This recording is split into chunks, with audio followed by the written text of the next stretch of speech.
Yo, what up guys? Welcome back to Sneaker Stories. As always, I'm your host Chris Jack. Today, a pair that I've been dying to see probably for around 14 or 15 years. It's none other than the reissue of the Nike Air Max 90 NRG Bacon. Without further ado, let's check them out.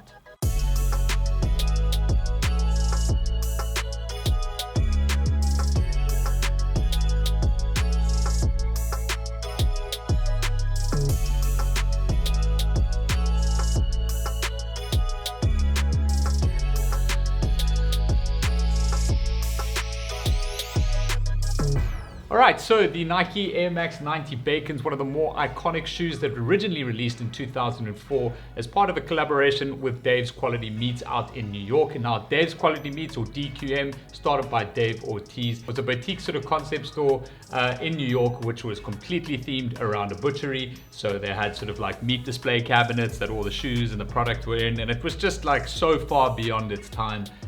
It was like just super iconic from the get-go. Now, when it came to the design of the shoe, Dave Ortiz was approached by Nike, I think that maybe the Econ guys back then or whatever, who were starting to do collaboration shoes, to do this design. And I think he might have dragged his heels a little bit. From one of the interviews that I heard with him, they kind of like had sent him a mail saying, like, look, if you want to do the shoe, we need this design by Monday. And it was like Sunday morning or something like that. And he had gone into the convenience store, I think, and was like keen for like a bacon, egg and cheese roll or something like that. And while shopping for that, he saw the packs of bacon in sort of the meat fridge over there, and he was like, I'm gonna do this design by myself.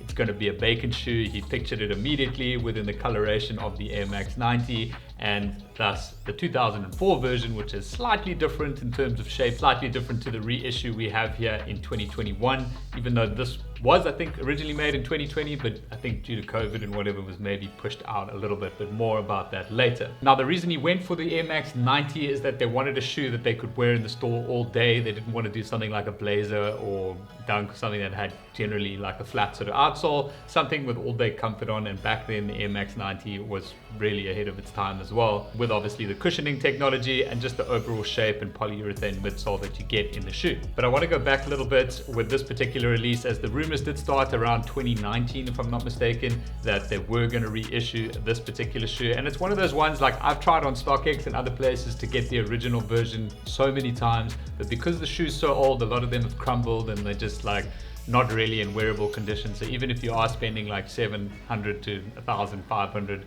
which I think were the prices for the 2004 version, you know, about 2-3 years ago, it wasn't really going to be much of a shoe that you could wear, at least from the pairs that I saw. So when you saw a reissue come, everyone got super excited. I actually put a post out, well, one of the guys on Sneaker Stories by You, one of my content contributors on the Sneaker Stories TV Instagram page, posted a photo of these when we started to hear the rumors. And Dave Ortiz, the designer of the shoe, actually commented on the post, firstly correcting him that they released in 2004, not 2005, but I'll overlay that over here. He did say at that point that he knew nothing about a re-release of the shoe, but was super appreciative of all the love that this shoe has got from the sneaker community. And it raises an interesting point, because this really was the most iconic sort of Air Max 90 that one could really get, at least in my opinion. It was in all the sneaker books. It was, you know, like a kind of a fan favorite throughout the community.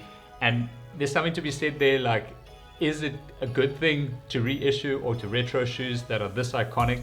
Like, does it take away from the original release?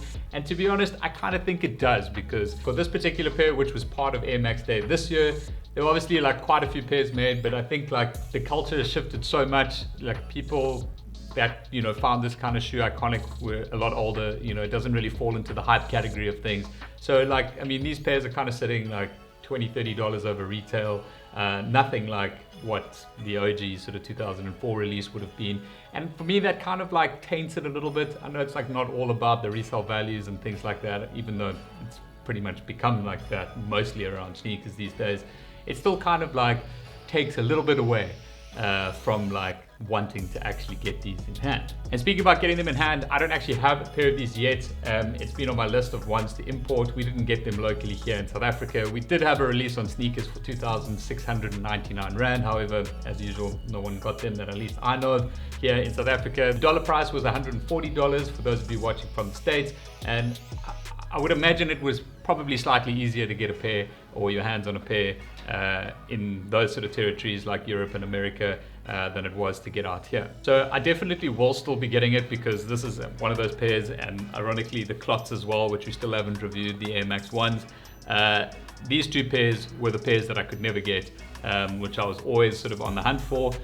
So to see them both come back around the same time, like, it's cool, but it's kind of like diminished a little bit of the experience of hunting down those true OGs. But onto the shoe itself. Now, as I already mentioned, the whole design here, the coloring of the shoe is inspired by none other than bacon, probably everyone's favorite breakfast food. And when it comes to the materials of the shoe, they have really used really nice materials on here, including this beautiful sort of tumbled leather, which has got a bit of a gray tinge to it here in the toe box, and up and around the heel collar section of the shoe. And you've got this beautiful nubuck suede, which is done in this sort of pinky red coloring here in the quarter panel and in and around the toe box section there. And then overlaying that as sort of the outer layer there, you've got a bit more of a rough texture suede, which is done in that sort of lighty sort of creamy gray color. And then the rest of the hits on the shoe, you've got the light pink on the swoosh here on the lateral side and the medial side of the shoe as well. And then the hits of the sort of darker brown coloring here in this heel wedge section and in and around the eyelets and some other places we'll get to. But underneath the shoe with the outsole, this is just a single sort of dark brown outsole that you're getting here. You do have the Nike branding. It's the standard Air Max 90 outsole, no difference over there. The air unit over here, which is obviously exposed in the Air Max 90, is just done in light pink coloring, kind of tying in with the swoosh coloring that you get there as well.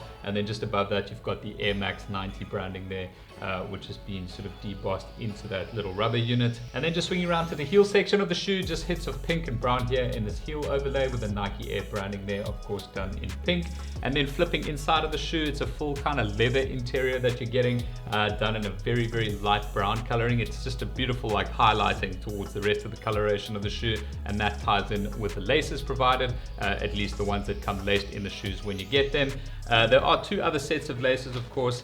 If you guys were wondering, you've got a red set over here and a pink set too, so both of these are going to just look incredible in this particular pair.